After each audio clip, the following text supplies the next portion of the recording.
Thank you very much, Mr. Chairman. As Washington State and several other states grapple with measles outbreaks, this issue could not be more timely.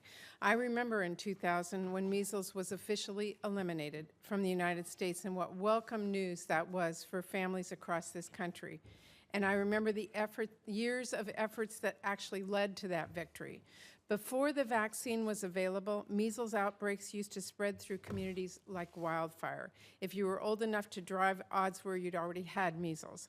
But today, vaccines that protect against measles have been in use for over 50 years.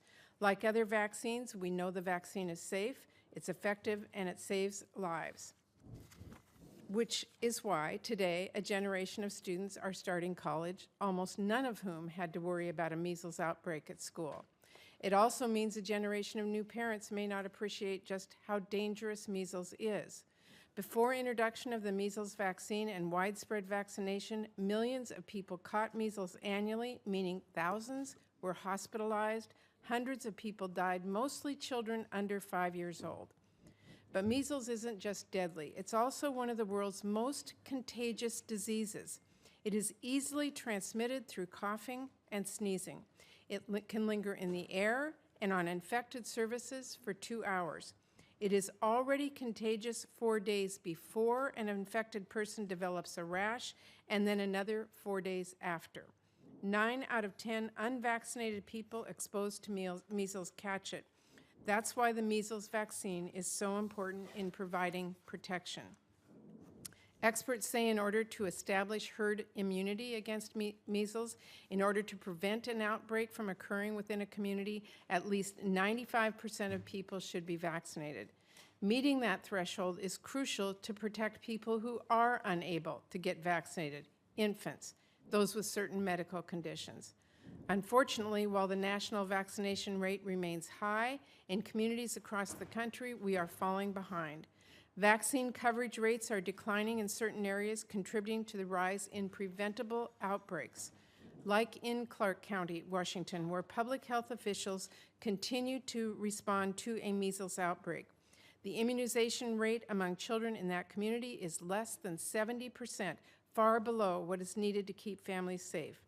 The result is a true public health emergency, over 70 confirmed cases and counting, and the majority of cases have affected children under 10 years old who are unvaccinated.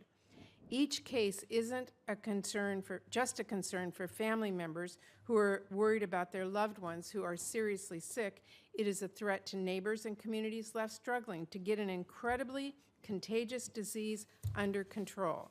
It's a terror for parents with newborns who cannot yet get vaccinated, and a strain on our public health system as hundreds of staff in Washington State are pulled from critical public health roles to respond to this crisis.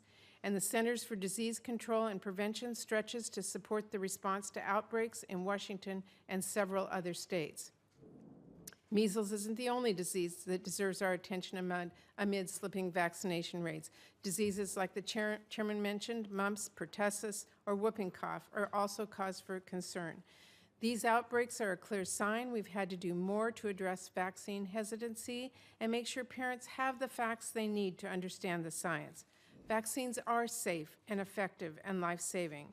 Parents across the country want to do what is best for their families to keep them safe, which is why they need to be armed with knowledge about the importance of vaccination, and why we need research into vaccine communication tools and strategies to help us better educate people to address vaccine hesitancy and build vaccine confidence. We also need to understand the roles social media and online misinformation play in spreading dangerous rumors and falsehoods. And we need to better prepare the full spectrum of healthcare providers, who are often the professionals people trust most, to counter vaccine hesitancy and promote vaccination.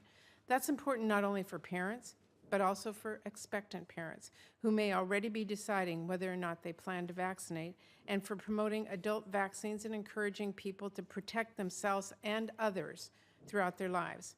I look forward today to hearing from Dr. Weissman about how Washington State is working now to get parents reliable information about the importance of vaccination, and from all of our witnesses who are here today about how the federal government and other partners can promote vaccines and prevent the spread of misinformation.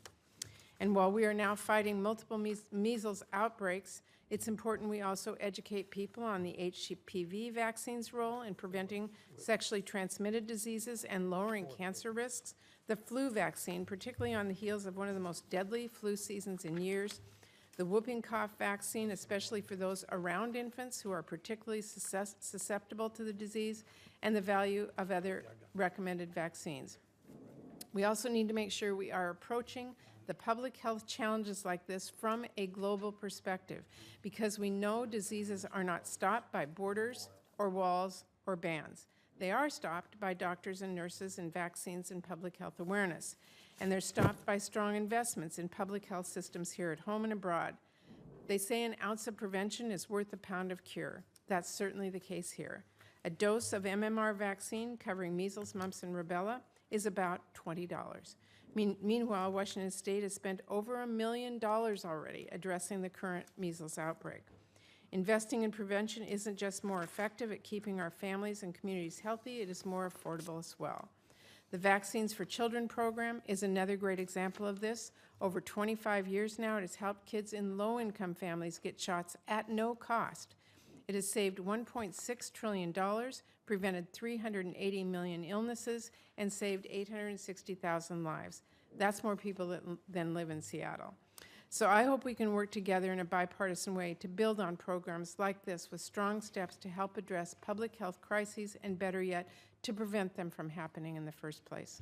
And I'm glad to have this opportunity to learn more about how we can do that and to consider how to make sure people across the country understand that vaccines are safe and effective to keep their families and their community healthy. And Mr. Chairman, I would ask that a letter from the National Association of County and City Health Officials be submitted for the record. It speaks to the important role of our local health departments across the country in responding to vaccine-preventable disease outbreaks and other emergency health threats. So ordered.